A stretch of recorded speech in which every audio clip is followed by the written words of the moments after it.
आदाब नाज़रीन, मैं हूं शाहिदा, लेकर हाजिर हूं आपका अपना ये बेहद ही खास और महबूब प्रोग्राम सेहत और मर्ज। नाज़रीन, इस प्रोग्राम के ज़रिए हम बात करने जा रहे हैं कुछ ऐसे मर्ज के बारे में जो कि पूरी तरीके से आपकी सेहत को मुतासिर कर देती है और ऐसे हालात में इंसान जीने की उम्मीद ही छोड़ देता है। तो नाज़रीन, ये सारे सवाल जो आज हम इस प्रोग्राम में करने जा रहे हैं, कहीं ना कहीं ये आपकी सेहत से भी मुताल्लिक हो सकते हैं। दिखने में हम सब सेहतमंद लगते हैं, लेकिन कब कौन सी बीमारी कहां से आ जाए हमें पता नहीं होता है। इसलिए बेहतर हो कि हम पहले ही उन सारी बीमारियों के बारे में जान लें जिनके बारे में जानना हमारे लिए वाकई में जरूरी है। तो नाज़रीन, हो जाइए तैयार। इन तमाम बातों पर जानकारी देने के लिए, रोशनी डालने के लिए हमारे साथ मौजूद हैं शाही नवाबी हकीम डॉक्टर यासिर अराफात। आपको हम बताना चाहेंगे कि डॉक्टर यासिर यूनानी हर्बल हॉस्पिटल के ये बानी और रूह रवा हैं, जो कि वानमबाड़ी और बेंगलुरु में इनकी 2 शाख भी हैं। तो नाजरीन, आप तैयार हो जाइए, उनका हम इस्तकबाल करने जा रहे हैं। हकीम साहब, बहुत बहुत खैर मकदम है आपका। जी साहब, जज़ाकल्लाह खैर।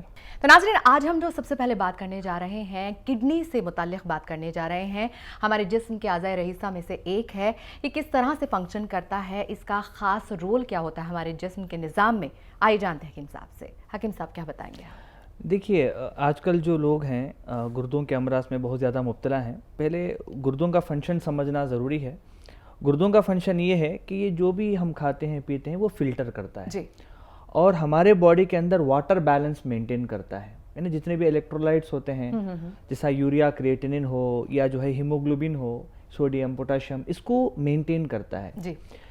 जब खुदा ना खास्ता किसी वजह से जो है अबनॉर्मलिटी पैदा होती है तो हमारे बॉडी के अंदर वाटर बैलेंस इम्बैलेंस हो जाता है जी। और जो चीज़ यूरिन में जाना है वो खून में जाता है और जो चीज़ खून में जाना है वो यूरिन से निकलना शुरू तो हो हम जाती इसको है। छलनी मान के चलेंगे एक तरीके से। बिल्कुल सही है। बस एक अल्लाह ने एक कुदरती तौर पर एक छली रखी है जिसको जो है किडनीज कहते हैं। लेकिन हकीम साहब, जिस तरह का दौर आ गया है, अब इतने लोग हाइपर एक्टिव हो गए हैं, इतनी सारी कॉफ़ी, इतनी सारी सिगरेट, इतना सारे हम चाय पीते हैं, खाने पीने पे उतना ध्यान नहीं दे पाते हैं। बेसिकली बात ये है। तो हमारे ऐसे बहुत से नाजरीन हैं जो कि किडनी फेलियर की शिकायत के लिए भी अक्सर कॉल भी करते हैं आपके पास, और बहुत सारे मरीज जो आप तक पहुंचते हैं। तो इसका सबसे बड़ा हम सबब मानकर क्या चलेंगे, किडनी फेलियर क्यों होता है और ये है क्या चीज़? देखिए, किडनी फेल होने के कई अकसाम हैं, मगर किडनी फेलियर असल में अगर आप देखेंगे वो 2 किस्म का होता है जी। अक्यूट किडनी फेलियर और क्रॉनिक किडनी फेलियर करके उसको डिवाइड किया गया है। अक्यूट के माने वो सडन हो जाता है, जैसा मिसाल के तौर पर बहुत टाइम नहीं लगता, कभी कभी जो है जहरीली अज्जा का जो है इस्तेमाल कर लिया या एक्सीडेंट की वजह से गुर्दे में बहुत ज़्यादा मार पड़ गया, तो इस वजह से जो किडनी सडन फेल होती है या ब्लड प्रेशर सडन बढ़ जाता है, तो इसको जो कहते हैं इसको अक्यूट किडनी फेलियर कहते हैं। और एक होता है जिसको क्रॉनिक रेनल फेलियर कहते हैं। ये क्या होता है, जैसा डायबिटीज़ की वजह से या ब्लड प्रेशर की वजह से किडनी स्टोन के कंटिन्यूसली जो है अगर उसका सही इलाज ना किया जाए, या पेन किलर लोग जोड़ों के दर्द के लिए जो है इस्तेमाल करते हैं, पेन किलर का इस्तेमाल करते हैं, या बार बार जो है यूरिन में लोगों को, खासकर औरतों को इन्फेक्शन होता है, उस इन्फेक्शन की वजह से बार बार एंटीबायोटिक का इस्तेमाल करते हैं, या जो है कई लोग ऐसे होते हैं जो किडनी के अंदर जिनको फोड़े होते हैं, जिसको पॉलीसिस्टिक किडनीज कहते हैं। तो इन वजूहात से जो धीरे धीरे जो किडनी फेल होता है, तकरीबन ये किडनी फेल होने के लिए 12 साल से लेके 15 साल तक लग जाते हैं, जिसको क्रॉनिक किडनी फेलियर बोलते हैं, जिसके अंदर अगर ब्लड के अंदर देखा जाए तो यूरिया और क्रिएटिनिन ये धीरे धीरे बढ़ना शुरू होता है। अक्यूट किडनी फेलियर में क्या होता है, बीपी सडन बढ़ गया, 200 और 250 चला गया, सडन जो है किडनी इंजरी होती है और क्रिएटिनिन 14 और 15 चला जाता है, जो कि बहुत पेशेंट को बहुत ही इमरजेंसी की ज़रूरत पड़ती है। बट क्रॉनिक किडनी फेलियर में धीरे धीरे बढ़ता है और अलामतें भी धीरे धीरे पेशेंट को आती हैं। तो ये 2 किस्म का होता है। तो हमारे बहुत सारे ऐसे नाजरीन भी हैं जो ये भी जानना चाहते होंगे कि अगर हमें अभी तक ये नहीं हुआ है तो उसकी अलामत कैसे पहचानी जाए, यानी कि उनकी निशानियां क्या हैं, क्योंकि हमारा जिस्म भी एक तरीके से हमारी हेल्प करता है और हमें ये बताता है कि भाई ये होने वाला है। बिल्कुल सही। तो ये अलामतें क्या हो सकती हैं? देखिए, पहली बात क्या होता है कि जो लोग डायबिटीज़ के होते हैं, जो लोग ब्लड प्रेशर जिन लोगों को है और जो लोग इंसुलिन इस्तेमाल करते हैं, कहीं ना कहीं उनके किडनी फेलियर होती है। तकरीबन जो है आज नहीं तो कल मोस्टली पेशेंट जो है डायबिटिक नेफ्रोपैथी या हाइपरटेंसिव नेफ्रोपैथी उसको कहते हैं।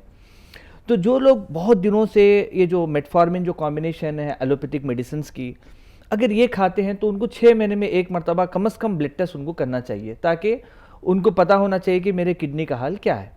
अगर समझो कि हमारे ब्लड टेस्ट के अंदर भी अगर आप देखा जाए, बहुत जल्द जो है ये यूरिया और क्रिएटिनिन नहीं बढ़ता है। इनिशियल में जब तक दोनों किडनी 50% तक जो है डैमेज नहीं होती, तब तक पता ही नहीं चलता कि हमारे बॉडी के अंदर कोई सिम्टम, ऐसा लगता है सब ठीक ठाक चल रहा है। अच्छा, अब इसमें भी कोई परसेंटेज है कि इतना फीसदी काम करे तो हाँ, काम चल जाता है? कुछ लोग होते हैं जिनको कंप्लीट एक किडनी कंप्लीट फेल हो जाती है, जी। एक किडनी बाकी रहती है, एक किडनी से भी वो जिंदगी गुजार सकता है। दोनों में समझो कि 50-50% फेल हो जाते हैं, तब ये ब्लड में यूरिया और क्रिएटिनिन बढ़ना शुरू होता है। जैसा मतलब यूरिया मैक्सिमम 45 होना चाहिए, मैक्सिमम mg/dl, और क्रिएटिनिन 1.5 होना चाहिए। ये यूरिया 45 से लेके बढ़ते बढ़ते बढ़ते जब तक 100 नहीं पहुंचता, और क्रिएटिनिन 1.5 से बढ़ते बढ़ते जब तक 5 तक नहीं पहुंचता, तब तक भी कोई अलामत जाहिर नहीं होती है।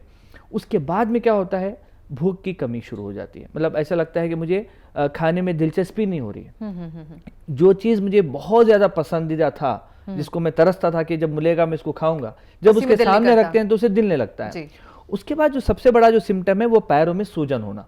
अच्छा। ये पैर में जो सूजन क्या होता है कि थोड़ा सा दबाने से ऐसा लगता है कि गड़ा पड़ गया है, जिसको पिट्टिंग ओडिमा कहते हैं। जी। तो ये जो है दूसरी अलामत है किडनी यूरिया बढ़ने के लिए हम समझें। हाँ, यूरिया और क्रिएटिनिन जब बढ़ता है। हालांकि पैरों में सूजन किडनी और जैसा मतलब हार्ट और लिवर, ये 3 ऑर्गन जब फेल होना शुरू होते हैं, तीनों में भी जो है पिट्टिंग एडिमा होता है। यानी पिट्टिंग एडिमा माने दबाने पे ये थोड़ा सा उंगली अंदर चले जाएगी, निशान बैठ जाएगा। इसके अलावा जो है वॉमिटिंग होना शुरू होगी, जैसा मतलब वॉमिटिंग की तरह तो होगी, जिसको मतली कहते हैं, और उसके बाद धीरे धीरे जो भी खाएंगे वॉमिटिंग हो जाएगी। और एक अलामत है कि खुजली होना शुरू होगी। मरीज को ऐसा लगेगा कि मतलब जो है थोड़ा सा जो है मुझे खुजली हो रही है जिसम में यहाँ पर वहाँ पर, और स्किन का कलर बदल जाएगा। ऐसा लगेगा कि मतलब एकदम पाउडर की तरह स्किन, जैसे खुजाएंगे तो ऐसा लगेगा कि स्किन एकदम ड्राई हो चुकी है मेरी। जी। और इसी तरीके से जो है सांस लेने में तकलीफ, जैसा थोड़ी देर अगर जो है मरीज चलता है तो पेशेंट हाँफने लगता है। तो ये जो है उल्टी होना, मतली होना, पैरों में सूजन होना, पेट में पानी भरना, दम घुटना, हिचकी आना, खुजली होना, ये सारे जो अलामतें होती हैं ये क्रॉनिक रेनल फेलियर में 5 क्रिएटिनिन के बाद, यूरिया 100 के बाद जाहिर होना शुरू होते हैं। लेकिन अभी हकीम साहब आप कुछ टेस्ट के बारे में बता रहे थे कि ब्लड में ये वो, तो अगर ये टेस्ट की बात कराया जाए तो सबसे बड़ा सवाल तो ये भी उठता है कि फिर टेस्ट कौन से कराया जाए, क्योंकि डॉक्टर तो एक लंबी चौड़ी फहरिस्त बना के दे देते हैं और हज़ारों का बिल भी कट जाता है। तो इन नाज़रीन को इस मुताल्लिक़ क्या बताना चाहिए? देखिए, इनिशियल जब किडनी फेल होता है तो यूरिन में प्रोटीन लीकेज होता है। इन्हें जब पेशाब करते हैं तो पेशाब में झाग रहता है जी। तो बच्चों को भी एक नेफ्रोटिक सिंड्रोम बीमारी है, उसके अंदर भी अगर देखते हैं बाथरूम में तो फिर वो झाग की तरह से जो है लगा रहता है। तो अगर ऐसा कुछ सा लगता और पेशाब करने के बाद थक जाते हैं पेशेंट, तो ऐसे वक्त में जो है ना यूरिन एनालिसिस बोल के आता है, यूरिन टेस्ट है, एक बार कर लें। ब्लड में जो है KFT नाम रख लें, KFT किडनी फंक्शन टेस्ट के नाम से होता है। वो जाके बोलें किडनी फंक्शन टेस्ट एक मरतबा कर लें, इससे जो है 90% तक हमें आइडिया फॉर्म हो जाएगा कि हमारे किडनी का फंक्शन कैसा है। और अगर किसी सेहतमंद को इस बीमारी से बचना हो तो उसको क्या तरीके अपनाने चाहिए? पहली बात जो है किडनी फेल होने का मैंने आपको बताया सबब है डायबिटीज़। डायबिटीज़ के लोग सबसे ज़्यादातर लोग एलोपैथिक मेडिसिन ही खाते हैं, मगर वो एलोपैथिक मेडिसिन क्या है, सिर्फ शुगर लेवल कम होता है, मगर जो डायबिटीज़ से होने वाले जो नुकसानात हैं, जैसा किडनी का जो है वो कमज़ोर हो जाना और वीकनेस हो जाना, ये मेडिसिन एलोपैथिक मेडिसिन में नहीं है। तो मैं आप उन लोगों से गुजारिश करूंगा कि अगर आप डायबिटीज़ की दवा खा भी रहे हैं तो कहीं ना कहीं साथ में यूनानी मेडिसिन आप इस्तेमाल करें, जो कि किडनी को भी जो है वो सेव करती रहेगी। क्योंकि डायबिटीज़ के लिए हम जो दवा देते हैं कहीं ना कहीं वो किडनी को सेव करती है। या ब्लड प्रेशर की दवा भी इस्तेमाल कर रहे हैं तो बहुत ज़्यादा जो है ब्लड प्रेशर की दवाएं के इस्तेमाल से भी जो है कहीं ना कहीं किडनी डैमेज होता है, तो वो मेंटेन में रखें। और इसी तरीके से अगर जैसा कोई लोग किसी किडनी में पत्थर है तो वो जो है कोशिश ये करें कि मतलब यूनानी दवाओं के ज़रिए से बहुत जल्दी उसको निकाल दें। क्योंकि कई लोग डॉक्टर्स क्या बोलते हैं, अरे तुम्हारा जो है 4 mm है, 5 mm है, वो पानी पीने से निकल जाता है। तो ये गलत फहमी में क्या करता है, वो सिर्फ पानी पीता रहता है, मगर वही किडनी स्टोन जो है नेफ्रॉन को डैमेज कर करके या जो है यूरिनरी ट्रैक्ट जो इन्फेक्शन जो होता है वो बाद में चल के इसी को छोटी चीज़ बड़ी कर देती है। जैसा कई लोग यूरिन में इन्फेक्शन जब होता है तो परमानेंट क्यूर नहीं करते। जी। मतलब यूरिन इन्फेक्शन हो गया, एंटीबायोटिक 5 डेज का लेते हैं, फिर उस पे छोड़ देते हैं, अरे इन्फेक्शन अभी पेशाब में जलन नहीं है, अभी इस पे वो भूल जाते हैं। बल्कि जो है अलामतों का इलाज ना करें, सबब का इलाज करें। इसके अलावा जो है अगर समझो कि जंक फूड जिसको कहते हैं, जो कि मार्केट में बहुत आसानी से अवेलेबल होता है, जो कि तकरीबन 6-6 महीने 1-1 साल उसका एक्सपायरी डेट लिखा रहता है, तो इसके अंदर जो है प्रिजर्वेटिव ज़्यादा रहते हैं। समझो कि हम कितना भी अच्छा खाना पकाएं जी, आपको जो है कम से कम 7-8 घंटे के बाद वो खराब हो जाता है। अभी मार्केट में कोई भी ऐसी चीज होती है जो कम से कम 6-6 महीने 1-1 साल जब अच्छी यानी रहती कि है, केमिकल यूज रहते हैं। हाँ, तो जो उसके जी, अंदर जी, तो वो चीज अवॉइड करें, क्योंकि उसके अंदर कोई भी जो है आपको प्रिजर्वेटिव्स के अंदर सोडियम का बहुत ज्यादा इस्तेमाल तो होता यानी है। कि जंक फूड से हमें टोटली दूर रहना है। कोशिश ये करेंगे जंक फूड इस्तेमाल ना करें, और जिसके अंदर बड़ी मिकदार में नमक होता है वो नुकसान करेगा। नमक बिल्कुल बहुत कम कर दें, और क्योंकि नमक के ज्यादा इस्तेमाल से ही जो है कहीं ना कहीं किडनी में प्रॉब्लम स्टार्ट होती है। ये तो आपने बताया कि इस ग़िज़ा से हमें बचना है, लेकिन कौन सी ग़िज़ा हम इस्तेमाल करें अगर इस चीज़ को हम क्योर कर सकते हैं, तो फिर वो क्या होगी? देखिए, मेंटेन का मसला कैसा रहता है कि किडनी, अगर समझो कि किसी को किडनी फेल हो गए और यूरिया और क्रिएटिनिन ज़्यादा है, यूरिन में प्रोटीन जा रहा है, तो जो डायरेक्टली नुकसान पहुंचाने वाले हैं वो है दाल। यानी कोई भी दाल जो है क्रिएटिनिन में कन्वर्ट होता है बाद में, जी। तो इस वजह से दाल की जो चीज़ें हैं वो अवॉइड करना है, नंबर 1। दूसरी बात यह है कि जो पानी की मिकदार, क्योंकि पैरों में पानी जम रहा है, इसका मतलब ये है कि तुम्हारा जो है किडनी सही फिल्टर नहीं हो पा रहा और उस पानी को यूरिन के जरिए से बाहर नहीं निकाल पा रहा। जी। तो पानी का इस्तेमाल जो है कम से कम 1.5 लीटर तक एक दिन में करें। अच्छा, किडनी स्टोन जिनको रहता है उनको पानी ज़्यादा इस्तेमाल करना ज़रूरी है, मगर जब जिन लोगों को किडनी फेल हो जाता है, यूरिया और क्रिएटिनिन बढ़ा रहता है, तो ऐसे लोगों को पानी का कम इस्तेमाल करना चाहिए। अब हमारे पास क्या करते हैं, जो लोग होते हैं वो बड़े लोगों से पूछते हैं, उनके जो है दादा दादी से पूछते हैं, तो वो लोग क्या बोलते हैं कि अरे तुम ज़्यादा पानी पियो। तो ज़्यादा पानी पीने से क्या होता है, वाटर रिटेंशन बॉडी के अंदर हो जाता है। इसके अलावा जो है जैसा फ्रूट्स में जैसे एप्पल, पपीता, अमरूद और बेर, ये जो है इस्तेमाल कर सकते हैं, इससे फ़ायदा होता है। और बीज वाले फल और सब्जियां भी कहते हैं कि वो इसको नहीं थोड़ा सा अवॉइड करना है, जो सीड्स वगैरह होते हैं। जैसे वेजिटेबल्स में जैसे टमाटर है, बैगन है, पालक है, इनको थोड़ा सा अवॉइड करेंगे। अच्छा, हाँ, खीरा असल में खीरा, तरबूज, ये सारी चीजें जो है अवॉइड करने के लिए इसलिए कहते हैं कि इसके अंदर वाटर कंटेंट ज्यादा रहता है, यानी इसके अंदर पानी ज्यादा जमा रहता है।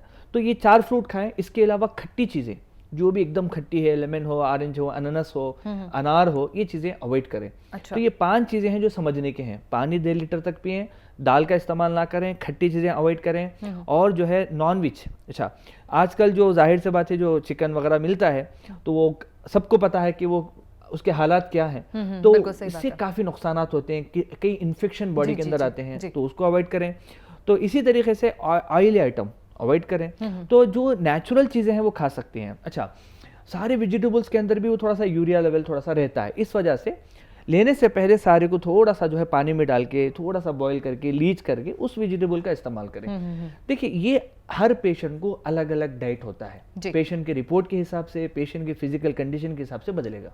जी, लेकिन अगर किडनी फेलियर का एक मुस्तकिल इलाज की हम बात करें तो उस बारे में आप क्या बताना चाहेंगे? असल में क्या है कि पेशेंट का जो है अगर इनिशियल स्टेज में यूनानी मेडिसिन लेता है, बेहद पेशेंट को फ़ायदा होता है माशाल्लाह। जो है जैसा यूरिया क्रिएटिनिन बढ़ा रहता है, वो भी तकरीबन 4-5 महीने जब दवा कंटिन्यू खाता है तो यूरिया क्रिएटिनिन कंप्लीटली नॉर्मल आने के पूरे चांसेस होते हैं। जी। हाँ, यूरिया जब कुछ लोगों को 100 से बढ़ जाता है, क्रिएटिनिन 5 से बढ़ जाता है, बहुत ज़्यादा जो है उसको पूरे अलामतें भी हैं, तकलीफ भी है, और वो डायलिसिस में चला भी गया है, तो हम उसको सपोर्टिव मेडिसिन देते हैं कि भाई आप डायलिसिस करो, क्योंकि डायलिसिस करने से भी कैल्शियम कम हो जाएगा, हीमोग्लोबिन कम हो जाएगा, बॉडी के अंदर जो है काफ़ी हद तक जो है वीकनेस आएगी, जोड़ों में दर्द स्टार्ट हो जाएगा। तो ऐसे वक्त में क्या करना है, हमारी सपोर्टिव मेडिसिन इस्तेमाल करने से धीरे धीरे डायलिसिस की क्वांटिटी को हम कम कर सकते हैं, या कम से कम जो है पेशेंट को और ज़्यादा जो है जैसे डायलिसिस करेंगे यूरिन कम हो जाएगा। समझो कि किडनी फेलियर पेशेंट को यूरिन कम होता है, मगर डायलिसिस करने के बाद और कम हो जाता है, तकरीबन बड़ी मुश्किल से 200 से 300 ml जो है पेशाब निकलता है। तो हमारी दवा खाने से क्या होता है, नेचुरली किडनी का जो है फंक्शन होता है, किडनी को ताकत देते हैं, नेचुरल ब्लड प्यूरिफिकेशन होता है, जिससे जो है एक सपोर्टिव एक जो है उसको फायदा पहुंचता है। जी,